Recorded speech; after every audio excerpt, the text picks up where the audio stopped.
My talk for today is going to be cataract and lamellar macular hole. Most of this has become very simple because of the previous two talks, so I'm going to focus on a little different aspect of it.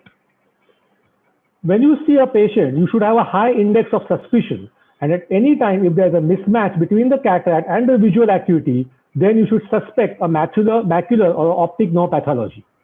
Sometimes the patients may complain of central scotoma or metamorphopsia. Ideally, you should do a slit lamp biomicroscopy with a non-contact or a contact lens, and the Vasquez-Allen test should be performed. However, in today's era of OCT, this has taken a complete backseat. Now, OCT for lamellar macular holes is an evolving concept. And here you see one of the patients in this study. The patient had a lamellar macular hole, which then progressed to a full thickness macular hole, and then the patient was operated. But most of the cases of lamellar macular hole tend to remain the same for a long period of time. And surgery for lamellar macular holes has a variable outcome and is generally not advocated. So how do we tackle cataract with lamellar macular hole, or rather with a macular hole which is going to require surgery? Let's see. So first thing is you assess the degree of macular hole. If there is progressive vision loss accompanied by worsening of the hole, as you saw in the previous case. However, as I said, lamellar macular holes do not progress. Full thickness holes have to be operated. You have to rule out parafoveal telangiectasia, diabetic macular edema, and choroidal neovascular membrane as other causes. You assess the degree of cataract. This is specifically regarding 2 points. Does the cataract need surgery if there was no hole? And is visualization good enough for an ILM peel? You may be able to see the retina, but is it good enough for you to do an ILM peel is what you need to assess. So there are 3 options which are there. You can do cataract surgery first and then macular surgery. This is done if there's a very advanced cataract and there's a doubt about the status of the hole. In lamellar holes, just the cataract surgery would improve the vision. And sometimes some patients are unwilling for retinal surgery because they have heard a lot of things and they want to do only cataract surgery, see how it goes, and then decide about the macular surgery. Here you can see this patient. He had a very mild cataract, vision had dropped to 6/12. And if you see very carefully, here an outer lamellar hole over here. So this is the outer lamellar hole. Patient did not need anything, just needed observation, and that was it. Patient had been told that you need to undergo phaco with vitrectomy for the macular hole. This patient did not need anything, just observation.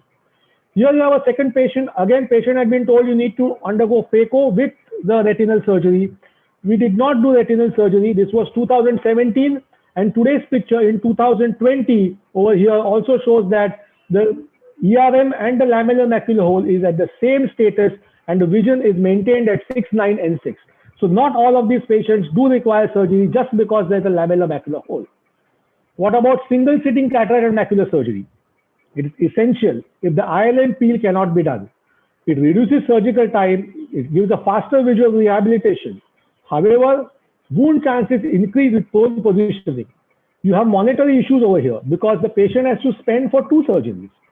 And there can also be insurance issues because very often the insurance makes a mess of when you do the 2 surgeries together. They just label it as cataract surgery over here in India and the patient gets a very minimal reimbursement for it. There's also an ethical dilemma in this because your anterior segment colleague has referred this patient to you with minimal or no cataract with a macular hole, and you do a cataract with a macular hole surgery. Ideally, you should be sending the patient back to him for doing the cataract surgery. So this is the ethical dilemma which we need to solve. So if you're doing combined surgery, you do the cataract first. You have to avoid corneal edema, any procedures that involve meiosis. So you should, at the end, you should leave a well-dilated pupil.